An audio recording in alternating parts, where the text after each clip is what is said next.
اعوذ باللہ من الشیطان الرجیم بسم اللہ الرحمن الرحیم۔ تیسرا رکوع اور آخری رکوع جو ہے سورہ حشر کا، یہ پھر قرآن مجید کا ایک بہت اہم مقام ہے۔ میں آج سوچ رہا تھا کہ میں بار بار جو کہتا ہوں آپ سے، یہ قرآن کا بہت اہم مقام ہے، یہ قرآن کا بہت اہم مقام ہے، تو اس کی بھی ایک حقیقت سمجھ لیجئے۔ قرآن حکیم میں تو کوئی ایک حرف اور ایک لفظ بھی غیر اہم نہیں ہے، البتہ مختلف اعتبارات سے مختلف مقامات کی ایک ریلیٹیولی زیادہ اہمیت ہے۔ بعض مقامات حکمت کے ہیں، بعض مقامات جو ہے وہ فلسفیانہ ہیں، بعض مقامات وہ ہیں کہ جو جدید سائنس کے حوالے سے بڑے اہم ہیں، بعض مقامات وہ ہیں جو روح دین سے بحث کرتے ہیں، بعض مقامات وہ ہیں جو ایمان کی ماہیت کو واضح کرتے ہیں، ایمان کیا ہے۔ تو اس اعتبار سے یقیناً مختلف مقامات جو ہیں وہ مختلف اعتبارات سے اور حیثیتوں سے وہ زیادہ اہمیتوں کے حامل ہیں۔ اب یہ جو 7 آیتیں ہیں اس رکوع کی، تیسرے رکوع کی، اس میں فلسفہ، تصوف، پھر یہ کہ اس میں سب سے بڑا جو آ رہا حصہ وہ یہ ہے کہ جیسے 6 آیتیں سورہ حدید کی تھی کہ جن میں اللہ کے اسماء و صفات کا ذکر ہے، جن میں میں تفصیل سے گفتگو نہیں کر سکا اور نہ اس کا موقع تھا، تو اسی طرح کا ہم وزن جو ہے 3 آیتیں آ رہی ہیں سورہ حشر کے آخر میں۔ قرآن حکیم میں اسماء خداوندی کا سب سے بڑا گلدستہ، 16 اسماء ایک جگہ پر اور کہیں نہیں ہے، 8 اسماء ایک آیت میں، الملک القدوس السلام المومن المہیمن العزیز الجبار المتکبر سبحان اللہ عما یشرکون، ایک ہے۔ تو اس اعتبار سے یہ حصہ بہت اہم ہے۔ فرمایا یا ایھا الذین آمنوا اتقوا اللہ ولتنظر نفس ما قدمت لغد واتقوا اللہ ان اللہ خبیر بما تعملون۔ اہل ایمان اللہ کا تقوی اختیار کرو، اور چاہیے کہ ہر جان یہ دیکھتی رہے کہ اس نے کل کے لیے کیا آگے بھیجا ہے۔ اللہ کا تقوی اور آخرت کا احساس، کل کے لیے کیا بھیجا ہے، ما قدمت لغد، یہ بڑی کل ہے۔ ایک کل تو وہ ہے کہ جو کل سورج طلوع ہوگا تو شروع ہو جائے گی، اور ایک بڑی کل وہ ہے آنے والی ہے جو بعث بعد الموت کے بعد آنے والی ہے، وہ بڑی کل ہے۔ اس کل کے لیے کیا بھیجا ہے آگے، کیا سامان ہے، کیا توشہ ہے، کیا تم نے کمائی ہے جو جمع کرائی ہے۔ وہ جو اس کائناتی حکومت کا جو سب سے بڑا ریزرو بینک ہے، امپیریل بینک ہے اس کائنات کا، اللہ تعالیٰ کے ہاں کیا جمع کرایا۔ اور دیکھیے 2 مرتبہ ایک آیت میں واتقوا اللہ، اللہ کا تقوی، اللہ کا خوف۔ لیکن یہ خوف اصل میں اس طرح کا خوف نہیں ہوتا جو کسی خوفناک شے کا خوف ہوتا ہے۔ ایک ہے شیر کا خوف یا سانپ کا خوف، ایک خوف والد کا خوف ہوتا ہے، وہ محبت کے تحت ہوتا ہے۔ میرے والد جو ہے ناراض نہ ہو جائے، میں اپنے والد کے احساسات اور جذبات کو مجروح نہ کر بیٹھوں، وہ مایوس نہ ہو جائے مجھ سے، اللہ ناراض نہ ہو جائے، یہ خوف۔ یا ایھا الذین آمنوا اتقوا اللہ ولتنظر نفس ما قدمت لغد واتقوا اللہ ان اللہ خبیر بما تعملون، یقیناً جو کچھ تم کر رہے ہو اللہ اسے باخبر ہے۔ اگلی آیت ہے جسے علامہ اقبال نے قرار دیا کہ ان کے فلسفہ خودی کی سورس یہ ہے۔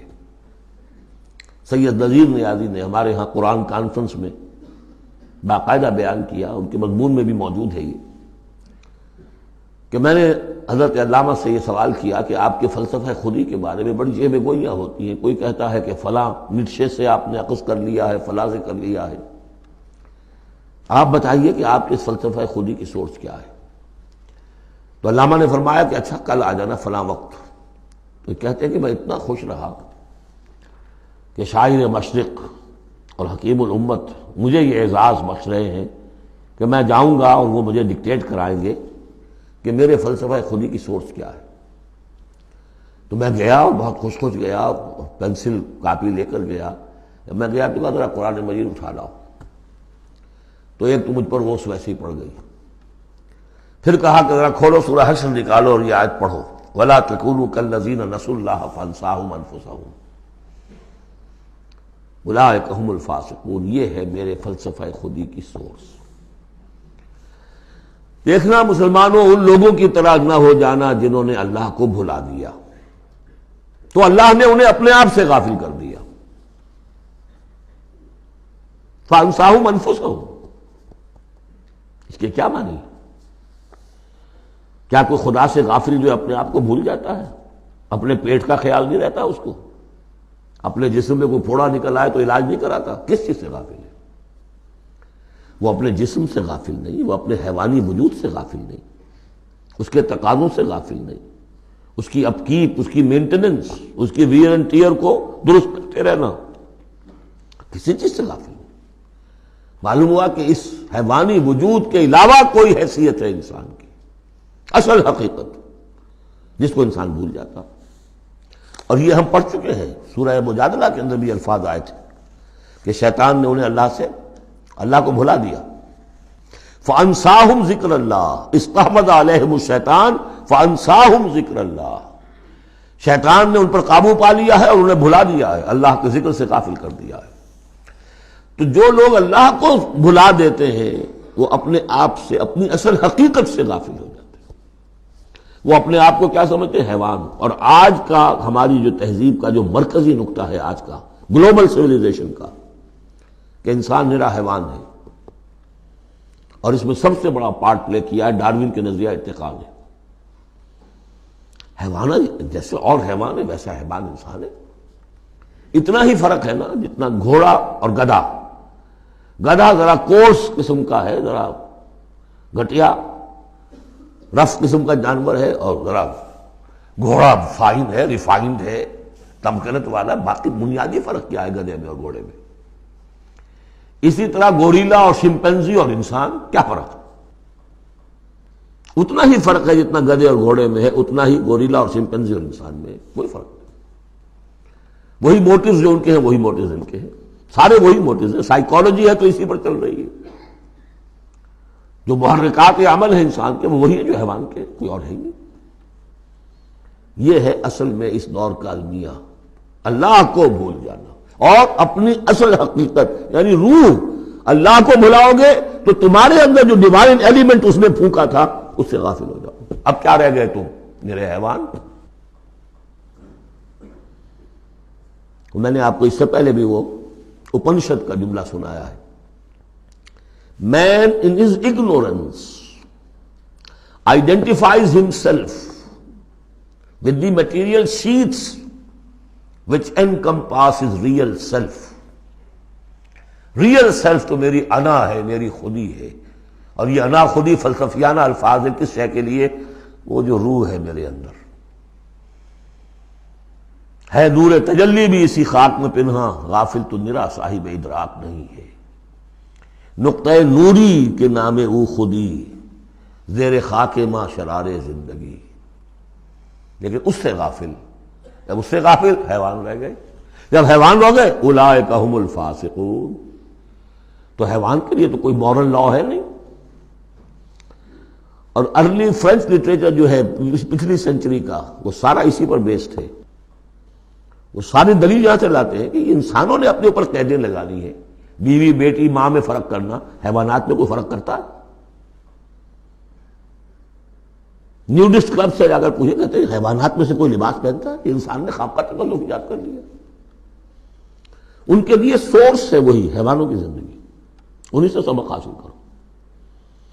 یہ ہے انسان کے اندر صرف حیوان نہیں ہے. جیسے کہ شیخ سعدی نے کہا تھا آدمی زیادہ طرفہ معجون است از فرشتہ سرشتہ وز حیوان. یہ جو انسان ہے آدم زاد یہ ایک معجون مرکب ہے. اس میں فرشتہ بھی، سرشتہ کہتے ہیں گوندنے کو، آٹے کو پانی کو ملا کر گوندتے ہیں آپ، یکجان کرتے ہیں. تو از فرشتہ سرشتہ وز حیوان، اس میں ایک فرشتہ بھی ہے ایک حیوان بھی ہے، دونوں گدے ہوئے. فرشتہ ہے روح، عالم امر کی شے، اور وہ نور سے پیدا کیا. روح بھی روح عالم امر کی شے، یہ سلونک عن الروح قل الروح من امر ربی، یہ بھی نور سے پیدا کی گئی. نقطہ نوری یہی ہے. تو وَلَا تَكُونُوا كَالَّذِينَ نَسُوا اللَّهَ فَأَنسَاهُمْ أَنفُسَهُمْ أُولَٰئِكَ هُمُ الْفَاسِقُونَ. لا يستوی اصحاب النار واصحاب الجنہ، دیکھو برابر نہیں ہو سکتے آگ والے اور جنت والے.